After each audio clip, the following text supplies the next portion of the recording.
Good evening, and welcome along to the show. We got some fabulous guests this week, including music legend Jools, Holland. We'll also be chatting to the grandson of Johnny Cash, Thomas Gabriel. He'll be here, and we'll have some great music from McCrory and Tony Mantor. So keep it right here on NVTV.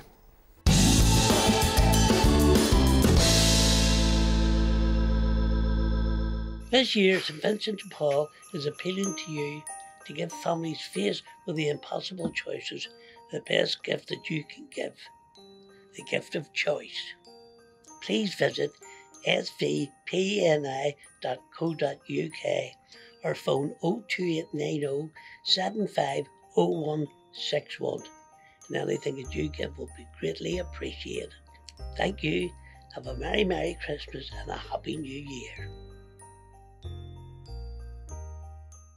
It's always good to see May McFetridge talking there about the St Vincent de Paul's annual appeal, and to tell us more what's happening this year, Pauline Brown from the charity joins us in the studio. How are you? I'm great, Robin. Thank you so much, and thank you for the opportunity to allow me to come along today. Well, it's good to see you here in person, because for the last few years we've been Zooming, haven't we? I know, we've been Zooming for the last few years, but thankfully things are getting back to normal, and it's all systems go this year for the appeal. It is. Now, as you say, things are getting back to normal, but sadly the figures for people needing your help, especially at this time of the year, are increasing, aren't they?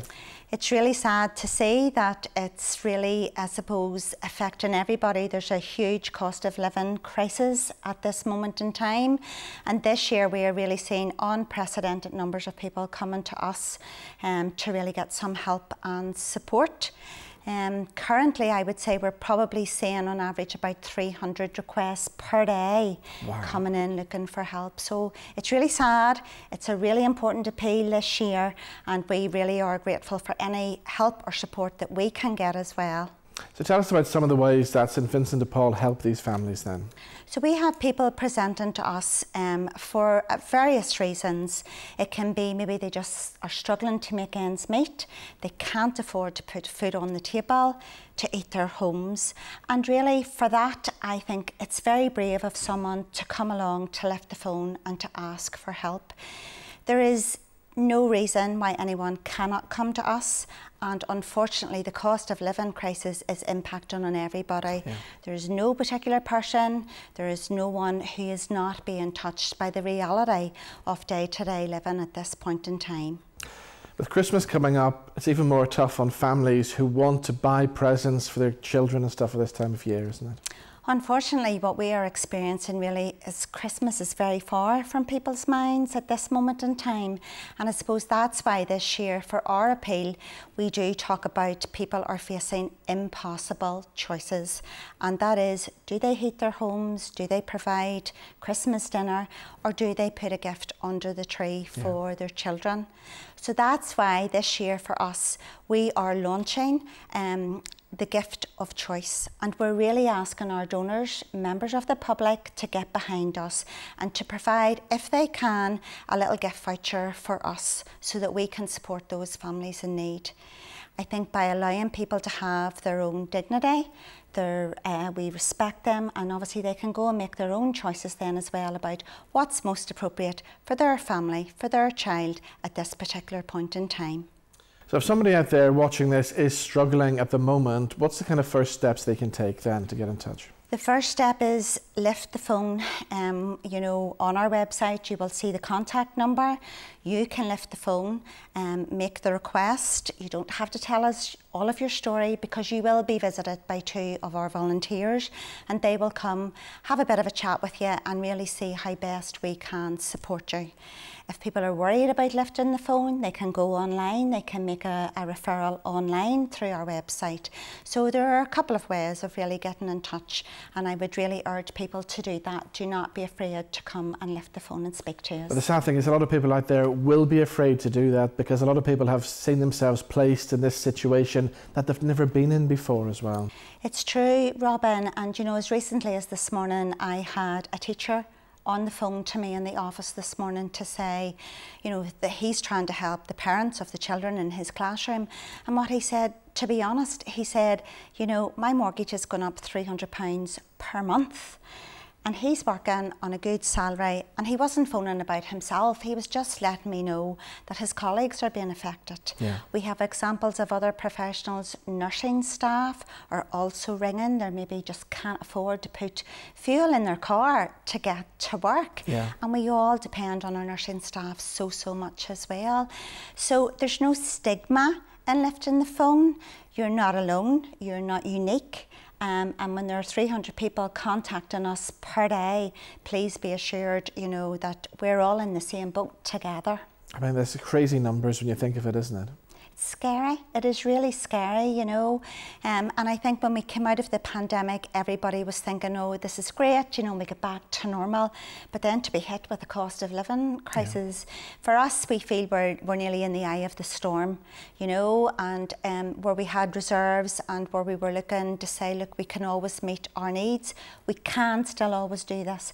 But we want to give, we still want to inject the magic of Christmas for people, and you know, to take away that worry and to take away that stress as well.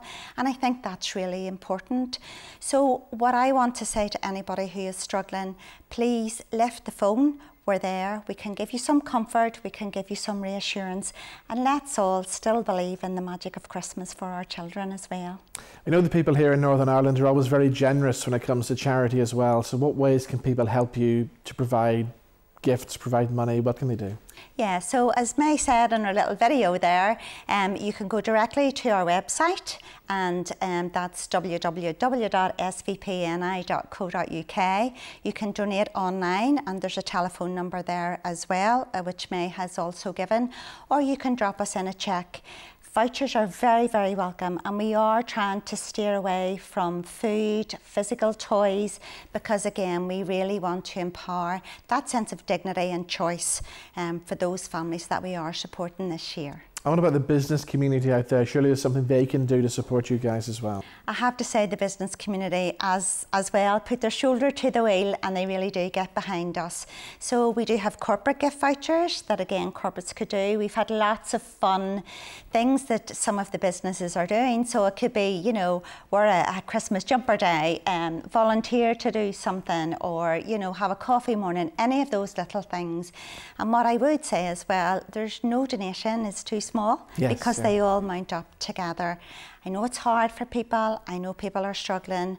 It's a big ask to ask people to dig deep, but really, you know, whatever the amount, it's all very much gratefully received. As a charity, has this been the toughest year for you guys yet? It's been really tough, I have to say. Thankfully, we have a very loyal donor base, so we're really grateful that our donations have kept steady, which is great. But now we're seeing such a big demand that we have never experienced at all. And utilities, heating, it's really hitting people hard because it's so expensive now. You know, it's an increase of 30%. Yeah. 1 in 4 families are living in poverty. You know, I think there were some statistics around 75% of households are going to be experiencing fuel poverty this year. Stark, hard reality. Winter hasn't really bitten yet, but it's certainly on its way. What about your staff and volunteers as well? Because they do a great job, but it must be difficult for them as well. You know what, our staff and volunteers are absolutely amazing. We have a very small core staff. We've only got 8 staff in total for the whole of Northern Ireland, and then we have about 1,600 volunteers as well. So it's our volunteers who do a lot of the work, and they're out there visiting right up until Christmas Eve. So there's no task too big for them, and they're always there, they're always marching, and they keep going. Okay, well, if people want to get in touch, if somebody wants to make a donation, how do they do that? So if they would go directly to our website, they can do that. They can write a cheque, or they can call into our office on the Antrim Road, and we'd be really lovely. It'd be lovely to see anybody, and we'd be so grateful as well for any donation. And if a family is struggling out there as well, the main point is it is okay to pick up the phone or get online and drop that email. Absolutely. Really would encourage people to do that. Please don't be afraid. Don't sit in silence, and don't struggle, because you're not on your own. Okay, well, I believe we have another video standing by. Somebody else very famous has dropped us a message. Oh. Haven't they just? Eamon Holmes, I believe, isn't it? We're so excited, yes, Robin. And, you know, it's really lovely to see our local celebrities getting behind our annual appeal this year as well. So it's lovely that they're doing that, and we're so grateful to them. Brilliant. Well, Pauline, good to see you as always, and the best of luck with the appeal this year. Thank you so much. Really appreciate it. Thanks a million. So as we said, here's another message, this time from Eamon Holmes. This year, St Vincent de Paul is appealing to you to give families faced with impossible choices the best gift of all, the gift of choice. Our website is on your screen, as is our donation telephone number, and if you can help in any way, please get in touch. It's very much appreciated. So please visit svpni.co.uk or call 02890 750161 to make a much appreciated donation. Thank you and happy Christmas. So there we go. Do please help this year's St Vincent de Paul annual appeal.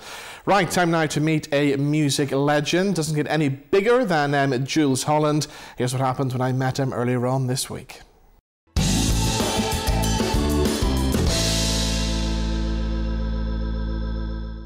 Okay, my next guest needs no introduction. He's a well-known musician. We've been watching him on our TV screens for years in shows like Later with Jools Holland, and of course his famous New Year's Eve television specials as well. He's just teamed up with Specsavers Audiology as part of its Lost and Found campaign, and he's created a very special piece of music. So playing that piece of music for us now, here is the brilliant Jools Holland.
So there we go, a very special, unique composition from Jools Holland, who's been working with Specsavers Audiology as part of its Lost and Found campaign. And I'm pleased to say we can chat to Jools on the line now. How are you, sir?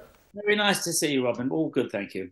So tell us how you got involved then with that special project and special composition. Well, Specsavers approached me and I was amazed to hear, I was fascinated to hear their piece of music, which of course is made up a lot of ambient sounds, but I was amazed and rather shocked to hear that half the people they checked out were starting to lose like a lot of their hearing, and they were starting to lose a lot of this top end of hearing. So the first things that should go on your hearing is if missing things like birdsong or the rainfall and things like this. And I thought that's, you know, I love music, so I love sound, of course, but I also love sound, the ambient sound. When I wake up in the morning, I can hear if the rain's falling, or I can hear if the birds are singing, so it's sunny. I can get an idea before I've even got out of bed what it's going to be like. And I thought the idea that people are losing stuff is really awful. And the point is that now, with modern technology, where things really have moved on, you can get hearing aids fitted that are much more, they're much more less intrusive and much more accurate at picking things up. And I think also to help people get over the sort of stigma that people worried about. A lot of people just don't go and get checked out, and things are getting worse and worse. But there shouldn't be, because, you know, the same way there's no stigma attached to wearing glasses, there's no stigma attached to maybe having a hearing aid. And after I sort of met with Specsavers that night and I got tested for hearing. I was fortunate, I'm fine. But if you've been exposed to a lot of loud sounds for a long time, you're at more risk. So I had a chat. I went to my band's dressing room that night and I said to them, you know, you can get checked out. And the great thing is, Specsavers will check you out for free. It doesn't cost anything. You just go and and it's not at all invasive, but it's quite enjoyable. You put some headphones on and they say, well, have you heard this little bleep? And you sort of press a button or not, as the case may be. Now, I know a lot of musicians over the years are now suffering from hearing issues after being exposed to loud music and sitting next to speakers for many years. Was that something you were always worried about? I think it probably was because, you know, although I have my rhythm and blues orchestra is like a big band, but the rhythm section's like a rock and roll band. So we're playing like the same, we're playing hard, you know.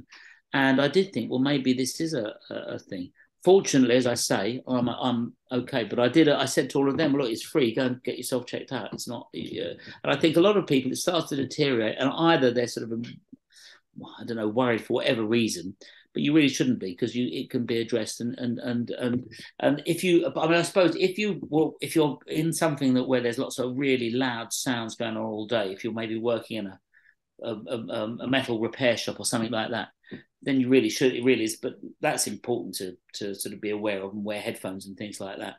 But I think even just as people get older, their hearing can get worse. So it's and you're missing out on these, like, this is what people were missing out on, they discovered, which is really sad. If you're missing out on the bird song or a bumblebee, or let alone something important like somebody shouting out, look out, there's a hole in the road, you're going to fall down it, and you don't hear them, which of course is just a practical thing. And of course, there's no stigma now to wearing a hearing aid because they're so small that people wouldn't even know you had one. That's right, and also much more accurate than before. And it also, you know, one of the people in my band has got tinnitus, and you can get now stuff that will help with tinnitus much better, and which must be awful to have, you know, because it's there all the time. But you can get stuff that will cancel it out. So again, you can get tested free for that. So yeah, I think all in all, I think what I'm saying is, you know, it's one of the most, to me, hearing is one of the most important of the senses. Yeah. 5 senses. And so not just because of music, but because I love the ambient sounds. I love, you know, it made me realize that I am listening to stuff around me all the time, which isn't just music. You know, it made me realize everything is music that you're hearing around you, and I don't want to lose that. Well, if somebody is worried about their hearing, what's the first steps they should take then? I think quite simply, just go to Specsavers, or you can go to Specsavers online, specsavers.co, and you can book an appointment or just walk into one of the high street shops and say, I'd like you to test my hearing, please. It doesn't cost anything at all, and then you can take it from there. Jools, you're busy as always, and I know it's 30 years now you've been doing the Later with Jools Holland show, and of course you've had many great guests on the show over the years. I would imagine it's pretty difficult to choose your all-time favourites. It would. If you were to ask me that, it's a bit like saying who's your favourite child, and you can't say one without upsetting the others. But there have been sort of great moments. You know, I was thinking, you know, things with Amy Winehouse was a really sort of special thing. The other day we did a thing with the new singer Celeste that was really sort of great. There's always sort of great moments. You know, if you work with some of the legends who you've grown up with, I mean, then like. You know, admiring from your childhood, you know, with Paul McCartney or something, you come and play with him, it's like a sort of an unbelievable thing that you're then playing with these people you've grown up with. So there's all of those things, but you get this and the excitement of hearing new music all the time. So I've been incredibly lucky to be sort of connected to that for now. So it's been 30 years of the Later with Jools Holland. It's 30 years of the Hootenanny and 30 Happy New Years and 40 years since the Tube. So incredible. That I'm looking forward to having we're planning a 100-year celebration, so I hope everybody's going to be there. We're selling the tickets now. I've realized people now, you know, when we started, times are sort of different. I think people now go out much less than they do, but for the first time this year we're going to be doing it with an audience again, because we did it in the last 2 years. We've done it with no audience because of the COVID thing, and the first time with no audience, absolutely no audience at all. I mean, we had Tom Jones and Celeste actually doing a duet. A fantastic thing. The band finishes. It's like one of the biggest things you've ever heard. And then there's just this Yeah. So three cameramen applauding. But, you know, there we go. But mind you, so it was, the only thing it did mean is that we had the biggest audience we'd ever had, because nobody was allowed to go out anywhere. So they all stayed in and watched us. And I think people do go out less now. I think it's easier for a lot of people just to stay in and like go watch the telly and have us on telling you that it's Happy New Year. Now, is there anybody that you would love to have on the show that you haven't had yet? Well, I think the two, you know, we've been very fortunate because we get people on the way up, and we've had a lot of people, sadly, but it's like their last performance. But we've been very lucky in having great people, amazing people.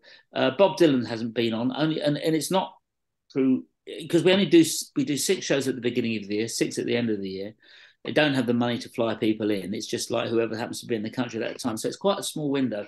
But for instance, we've never had Bob Dylan on. He's never been in the country when we're on. I don't know if he'd come on anyway, but he'd be a person. And the other one is Stevie Wonder, because again, but he doesn't. He's in Britain maybe sort of one day every sort of 4 years or something. So the idea that he'll be here at the same time as us is tricky. But we've had amazing people. Of those, as an example, Gladys Knight. It's one of my favourite moments, who's one of my favourite singers of all time. I grew up listening to her. I saw her at Lewisham Odeon when I was 14. And then I saw her again in Atlanta, Georgia, when I was on tour with Squeeze. And it was, both times were just amazing. But she was one of my favourites. And she came on and she was going to do something with the band. And then at the last minute, she said, I just want to do something at the piano. And she sat next to me at the piano. And she did this thing with her voice that she does on a record. She has this little crack in her voice, and she did the crack thing. And I almost like sort of fell off my piano stool, but I can't believe that here I am with Gladys and where it was one. So yeah, I've been very fortunate. And again, very fortunate because my hearing's all right, so I can hear what's going on. Now, it's always good to see you back in Belfast. You're coming back in next year, the 16th of June, I believe. You're playing the Waterfront, aren't you? At last, yes, because we haven't been since COVID. Really, I don't think it's been too difficult. We had shows and we had to postpone them. I'm just so pleased to be coming back. I love Belfast. I love the people there. Always have a great time. Always have a lovely time. So really pleased to be coming back. And I always love the guests that you have on tour with you. Lulu's joining you at the moment, isn't she? We've got Lulu with us. I think next year, I think when we come, we're going to have Selector with us, which is part of our ska. Brilliant. Heritage. We've got Lulu and we've got Roland Gift with us, and Celeste, the singer, she's great new. So there's some great people. And Ruby Turner, of course, is the other part of it. Talking about Roland Gift, your most successful song was A Good Thing with the Fine Young Cannibals, wasn't it? Curiously enough, yes, that's right. I mean, Squeeze had some big hits, but that record, I think the most successful album I had was my first album I did with Friends. That was went ballistic for some reason back in 20 years ago. But that Good Thing record, it went all over the world. It was like a huge global hit. And then about 7 years ago, they used just the piano solo in a big advert for Chrysler cars, and it was all over America. It was open for about a year. And so my agent said, well, hang on, you should be getting something out of it. But of course, poor Fine Young Cannibals had sold it and somebody else owned it. And I think Disney owned it now. So anyway, so I got paid me 35 quid when we did the session. And I was delighted, pleased that they can hear it around the world. And just to finish on, I was listening to your Joyride podcast earlier on. That must be great fun to do. Oh, it's great. Well, I do a lot with, actually, Jim Moyer, a.k.a. Vic Reeves. He comes on tour with us all the time, which is great fun. And he's great fun to be on tour with. Where we have Sketch Club together where we go and do a bit of sketching. And the Joyride is great because because his questions are so abstract. You know, it's like, well, what's your favourite brutalist bus garage? And that's the sort of question I like, you know. So it's great to be with. We've been really enjoying us, and it's a bit like you sort of. I listen to them, and I find it very relaxing. There's nothing stressful in them. Well, Jools, thank you so much for joining us on the show, and thank you for sharing all that advice about the hearing stuff as well. Thank you. Pleasure. Nice to talk to you.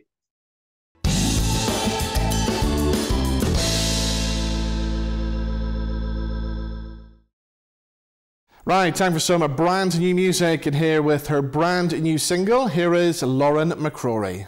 We ain't got a whole lot, but we got a lot of little, and a little suits me just fine. We go together like a bow and a fiddle, and we live a little simple life.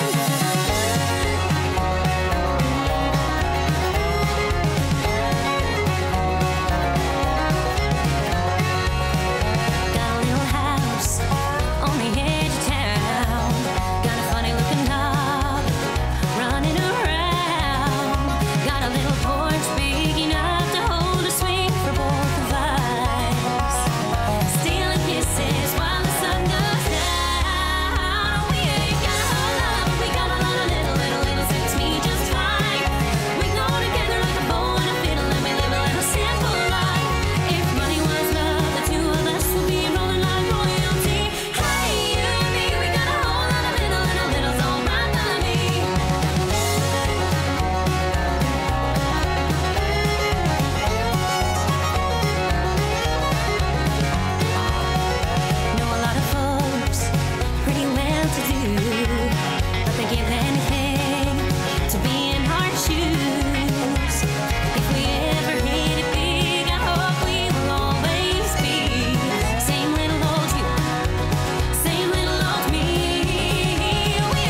So there we go, that's brand new music. That's called A Whole Lot of Little from Lauren McCrory, who I'm pleased to say joins us now in the studio. Lauren, how are you? I'm good, how are you? Very well, thank you. So congratulations on the new single. Already it's doing really well, isn't it? Thank you, yeah, we're getting a really good response so far. So I'm excited to see where it'll go and can't wait to get singing it out now live as well in different festivals and gigs and whatnot. So delighted with the response so far. Brilliant. Well, we'll talk about the gigs in just a second, but I believe me and you go way back to gig in Armagh or something, don't we? Yeah, so years ago I have a history of doing competitions, and one of the first ones that I ever did was the CU Factor, yes, which was based at the Credit Union, and you judged me.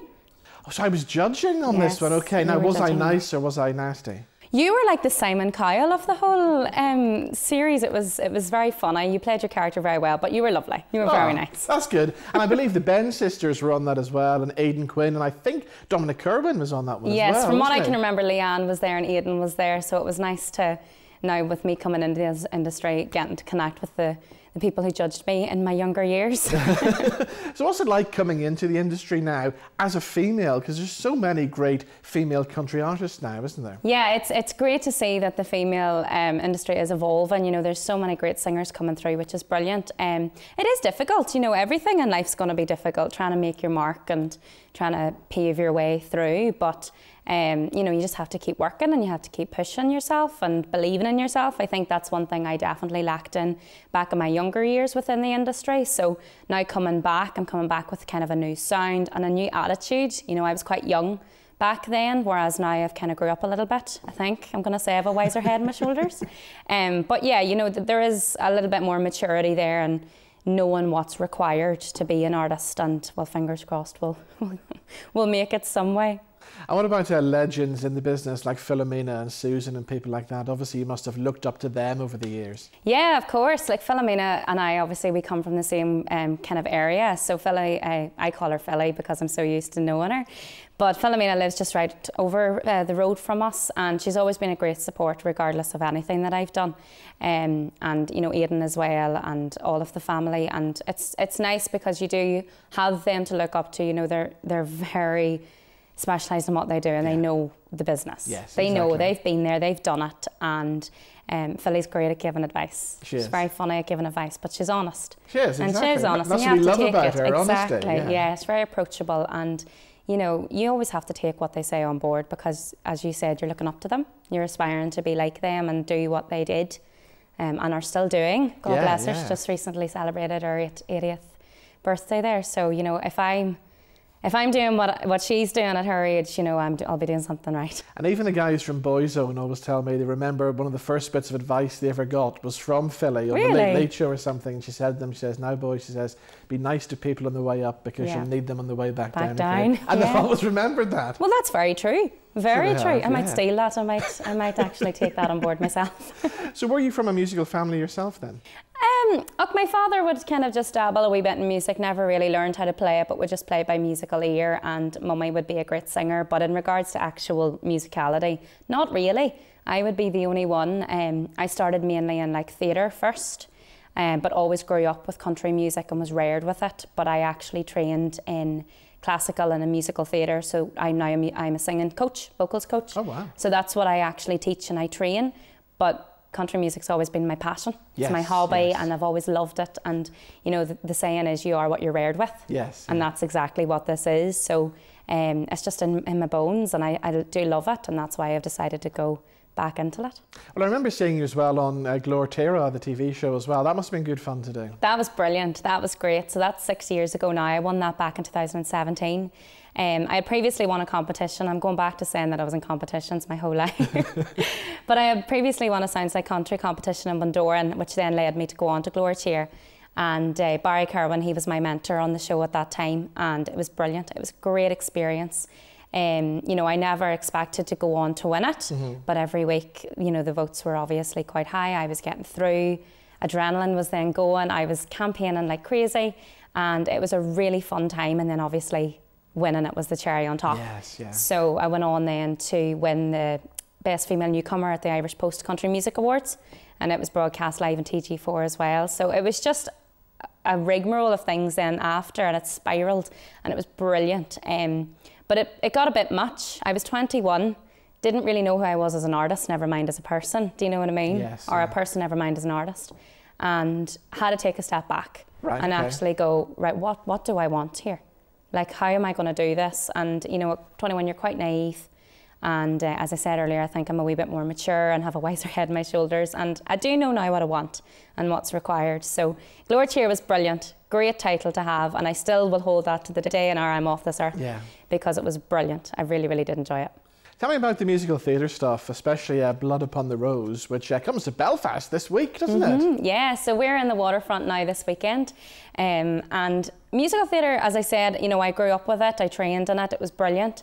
But this show itself started back in 2017 as well. The two kind of went hand in hand. It was a busy time of year, but we never expected this show to take off as much as what it did. You know, we've played the venues such as the Opera House in Belfast, the Olympia Theatre down in Dublin. Most recently, we've done the SRC over in Glasgow, and then we also done the Inventum Apollo in London. So, you know, that was dreams come true. That was dreams come true stuff. You know, whenever I was a youngster, it was like, right, I want to be an actress in musical theatre, and I'm going to do this and that, and now I'm going to be the West End. And it didn't happen because of my own choice. So to say that I've even performed there is just amazing. It's great. So yeah, we're in the Waterfront. It's sold out shows. Both Friday and then we have a Saturday matinee and Saturday night show. So it's brilliant, it's great. And what's the show all about then? What's the story behind it? So Blood Upon the Rose is based on the storyline of the Easter Rising in 1916 and all the events that happened back then at that time. You know, some people would say that it would be quite controversial, but it's not. We're just retelling a story really, and I play the role of Grace Gifford. And obviously she's an iconic lady within Irish history, so very privileged to be able to play her. But then the response you receive from the audience is really, it's really like emotional and really sentimental, because she was such an iconic lady within Irish history. And it is just it's a great response. It's a great show to be a part of, and it has went from strength to strength. So fingers crossed it'll continue to do that. Brilliant. Now you've got a big show coming up with Derek Ryan and Mike Denver, haven't you? Yes, so recently it was just announced that I am now going to be part of the Jamboree in the park, their Winter Wonderland. So it's on Saturday the 3rd of December, and as you said, yes, Derek Ryan, Johnny Brady, Mike Denver, Rula Bula and Tiernan Heffron. So I am delighted to be a part of that. That's a brilliant gig, and it's also quite local to me. Yeah. It's in the Ecclesville Centre in Fintona, which is only about 20 minutes from me, so it's nice to be in the centre of Tyrone. And yeah, hopefully Whole Lot of Little will be belted out then. I can't wait to get on that stage. So lots happening. You've got the new single out as well. Will there be an album to follow this? So next year we are planning to take out an album in the early months of next year. We have a new single coming out in February as well, just to follow Whole Lot of Little. It's a tongue twister trying to say that. Whole Lot of Little. Whole Lot of Little. Whole Lot of Little. And yeah, it'll be coming out, and then in February, and then we'll have another one, or sorry, an album then, hopefully within May time. So it's all exciting. It's all go. It's all up in the air. Yeah. But it'll all come down and fit into place nicely. Brilliant. And if people want to follow you, you're on all the socials and stuff? All social medias, yeah. So my name is actually Lauren McCrory Vocals. You can find me on Instagram, Facebook, and also TikTok as well. I try to do a little bit of TikTok. I think it's fun, and it's a good platform. So yeah, Lauren McCrory Vocals. Good to see you. Best of luck with the show this weekend at the Waterfront. Thank you. And of course the new single as well. Thank you so much, Robin.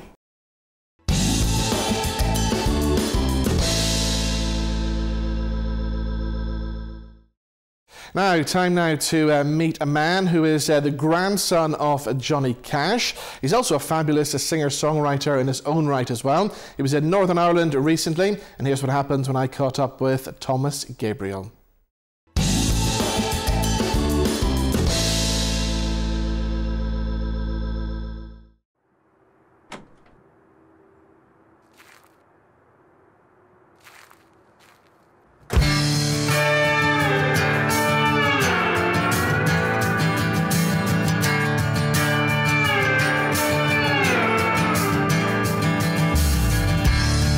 Can bring you down,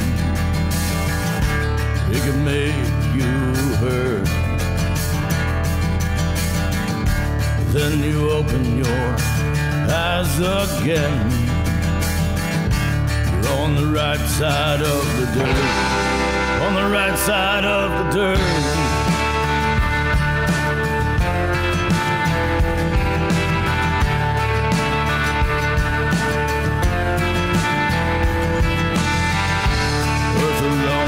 is forgiving, much more than we deserve. Water drowns, fire will burn. Life's a sentence we all serve. Covers up our damage when the body's had too much. Bring forth our Christian name. It's on the right side of the dirt. On the right side of the dirt. On the right side of the dirt. On the right side of the dirt. On the right side of the dirt.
So I'm pleased to say the man himself joins us now on the line. Thomas, how are you? I'm doing great. How about you? Very well, thank you. Let's talk about you. Let's find out some things about you. I mean, you're the grandson of Johnny Cash. So, I mean, I got to ask to start off with, what's it like being the grandson of such a music legend? What's it like? Well, it's lots of things. You know, it's you know, it's a blessing. You know, my mother was extremely young when she had me, so it's my mother's father. So I got to spend a lot of time with my grandparents, you know, on the road, at home, you know, like any others. You know, it's especially with my mother being as young as they were, you know, my grandparents kind of stepped in with the raising, you know, and it was a blessing. It really was. Of course, I don't have anything to compare it to either, you know, but you know, growing up on the road, it was not exactly the most traditional or the most stable, maybe, but it was a lot of fun. And was he very supportive towards you wanting to go into music? He was supportive. The only thing is about it is you know, it's one of those things that I always knew I would be in music. When you grow up in that environment, especially, you don't really have, or at least I didn't have any notions of anything else. The only thing is, you know, the music business since he started out has changed so much, and he was very adamant about me having some sort of backup plan, you know, plan B. But he was always very supportive in music, always there to give constructive criticism, and actually one of the last things we talked about before he passed was me making sure that I got back in and stayed with my music. You're very open and honest about what's gone on in your life, and I know throughout your stories and throughout your shows you actually help a lot of people, because you suffered from substance abuse for a while, and I know by talking about those stories you're actually helping other people, aren't you? Yeah, that's part of it. I started using substances at a very early age. I was a daily user by the time I was 11, 12 years old. And so now I'm 3 years clean and sober. And don't get me wrong, there has been times when I've had different times of sobriety and different clarity and all that. But this is the longest I've ever had since I was 11 years old. Excuse me. And, you know, the whole story, the problems with the law, the problems with being in the law, the problems with substance abuse, the problems that come along with a lot of the behind the scenes of growing up in such a family as I did.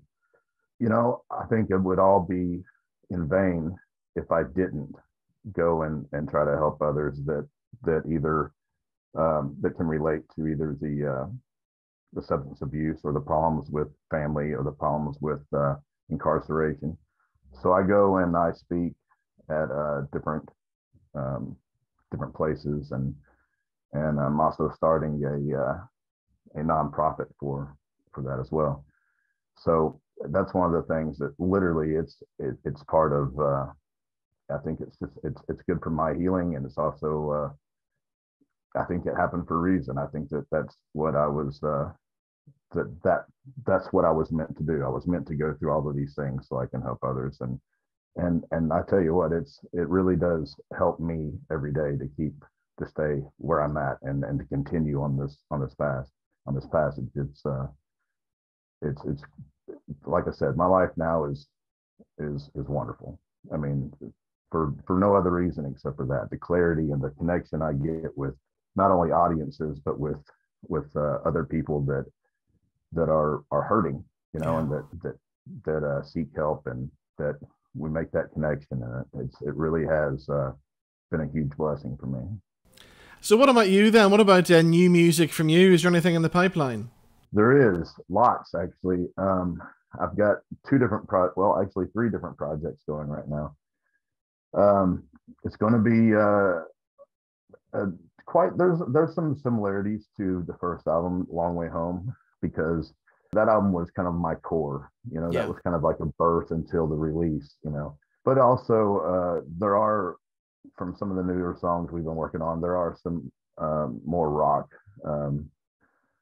influences, I think, on this one. There's also I don't know, it's hard to put a label on. It's hard to put a genre, you know, to put it into a genre. It's going to be a lot of fun though. I'm really liking the new stuff, and I've got a whole new band, and just new people I'm working with, and some really great people with some great energy. You know, it's really exciting. It's really exciting. I had another project, and what I was telling you earlier about, and it kind of goes along with the getting cleaned up and all this kind of thing. When COVID hit, you know, that's when me and my fiance went out to the woods, and I got clean. Yeah. You know, just us. And that's when the music changed too. Like, I really did just make a solemn oath to myself that I'm going to change everything. You know, I started growing the beard. I really stopped and changed everything about me and everything about what I was doing. And I even had an album that was recorded. We were going in to do the master mix, and I scrapped it just because I didn't feel it anymore. So there's that one that I've scrapped, but this new one right here, I'm so glad I did, because I'm really excited about the stuff coming now. Brilliant. Well, we look forward to that, Thomas. It's been absolutely amazing talking to you, and you're just so open and honest, which was just brilliant. Everybody in Ireland has always treated me like family. Yeah. So coming here, I'm always excited to be here, because I see friends that I've made in the past and then make new ones, and it's always just a wonderful experience. Thank you so much.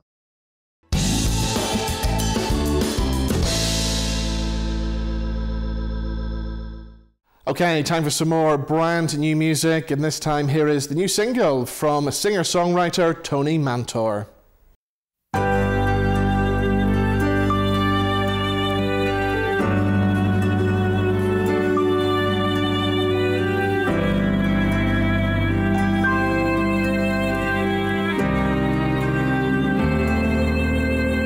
There's a mountain wide and high It reaches halfway to the sky. In my heart I know that I'm supposed to climb. Well, the fears down in my soul tell me I might lose control. No matter what they say, I'm climbing anyway. Why not me? Why can't I? I'll never know if I don't try. Yeah, I might fail or I might fall. It's just a mountain after all. So why not me?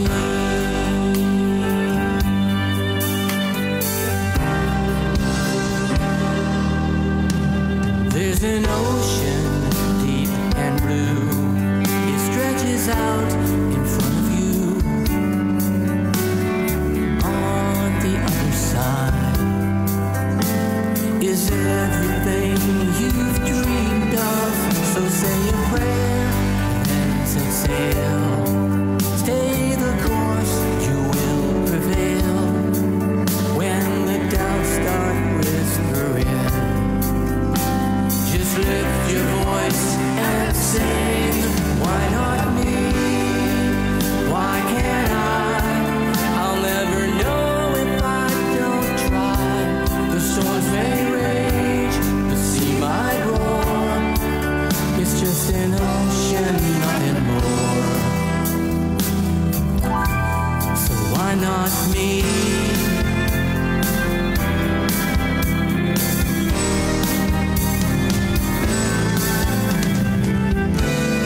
Why not me?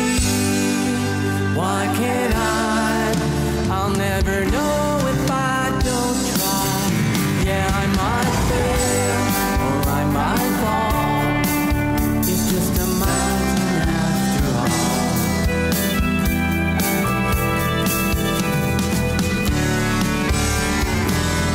Just an ocean, nothing more. Why not me?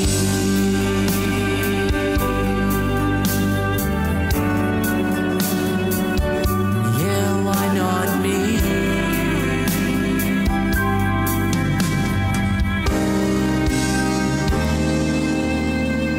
Yeah, why not me?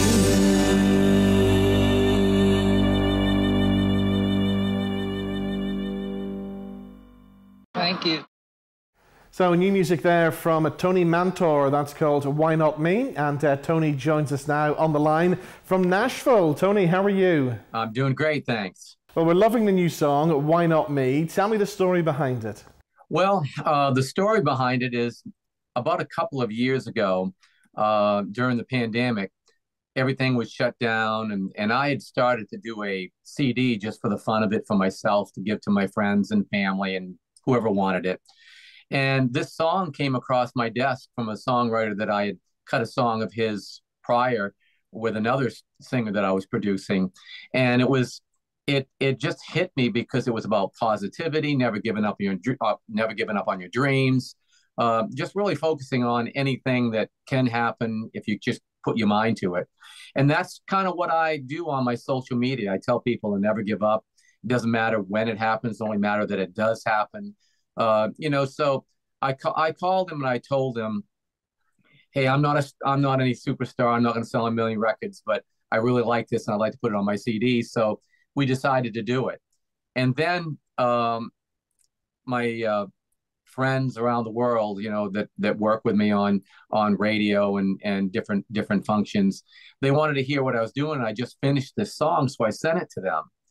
And they said, you need to release this single. And I told them, I said, you're crazy. I said, I'm not going to go out on the road again. I'm not trying to be a star.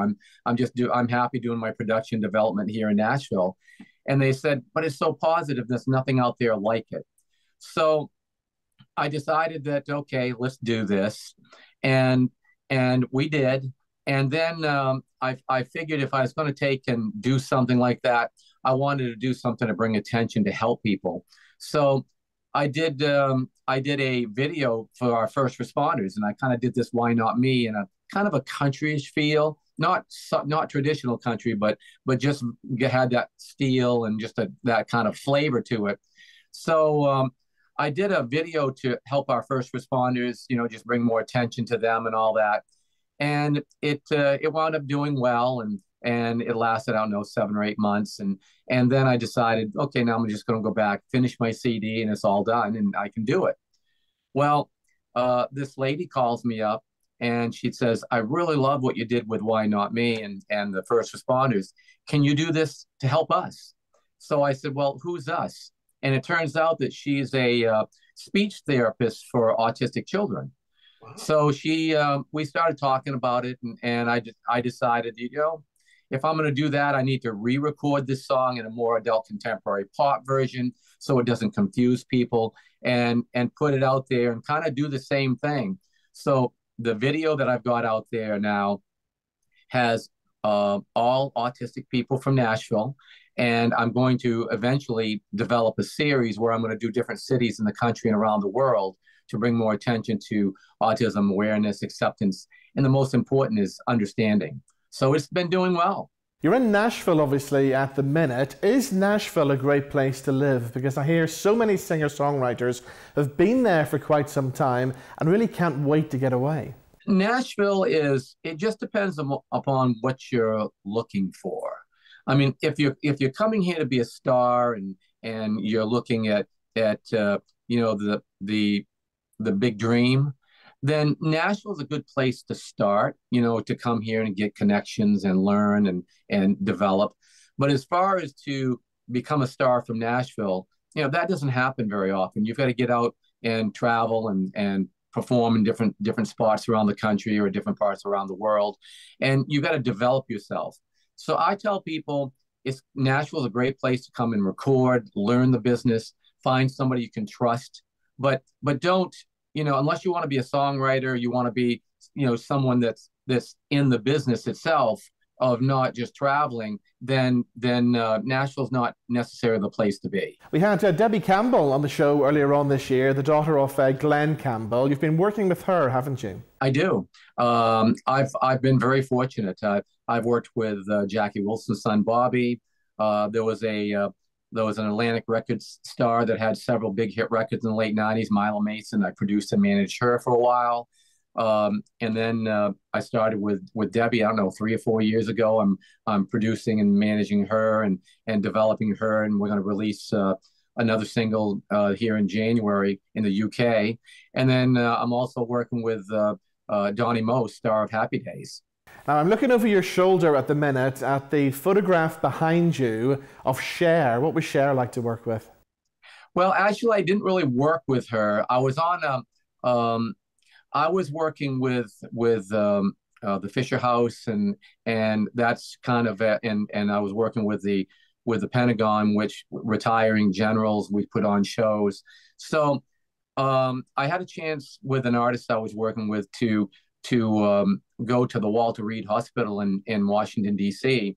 And that day there was 3 different entities there touring the Walter Reed, the New York Yankees, me and my artist, and Cher. Yeah. So we never did get to meet at the Walter Reed Hospital, but afterwards I went over to the Fisher House, sat down and was talking with some of the military families, and Cher walked in, and so I got a chance to meet her and talk with her, and when you meet somebody that and I've always been a big Cher fan, so when you meet somebody for the first time that's a huge star like that, you're a little concerned because you've got this perception of them, and sometimes they can shatter that perception or they can live up to it. And she was everything I thought she would be. So the new single, Why Not Me, is out now. What's next for you then? Well, I'm currently working on a Christmas single. When I was out there performing, I sang a lot of Christmas songs, but I never recorded one. So I'm getting ready to I'm finishing that up, hopefully by the first part of this coming week. And then I've got a single out there with Donnie Most to jazz radio across the country right now that's doing well. I've got a couple singles that we're gonna release next year on Donnie. and then I've got Debbie going into the UK, and a few other things that are possibilities that are looking up. So it looks like it could be a good year next year. Well, please send me your Christmas record, because obviously as a DJ who's been playing Christmas songs on the radio for over 25 years now, we get fed up listening to the same Christmas songs every year. Well, this one is an old song that's been done probably 1,000 different times, but I gave it my little twist to it, and I'm hoping people will like it. And what's the song? Winter Wonderland. Lots of different versions of that song over the years. We always look forward to hearing it every year. Yeah. I kind of gave it a little more. I put some horns in it and strings, and I've kind of give it a little more up tempo thing, but still keeps it keeps the integrity of the song still. Well, since we're feeling festive, then what's your plans for Christmas? Well, I'm originally from Maine, so usually I'll take and travel back there, because down here in Nashville, we can get cold weather, but we don't really get snow. If we do get snow, it's a dusting, whereas in Maine we get feet, So I usually try and go home every year for Christmas, because there's nothing like cold weather and snow for Christmas. And then once it's done, get back to where it's a little warmer. Exactly. It sounds amazing. Tony, thank you so much for joining us, and come and see us in Ireland sometime. Yeah, I plan on traveling there at some point. I'm hoping that maybe next year might be a good year. We just have to wait and see what's in the stars, Good to talk to you. Thank you, Tony. I appreciate it.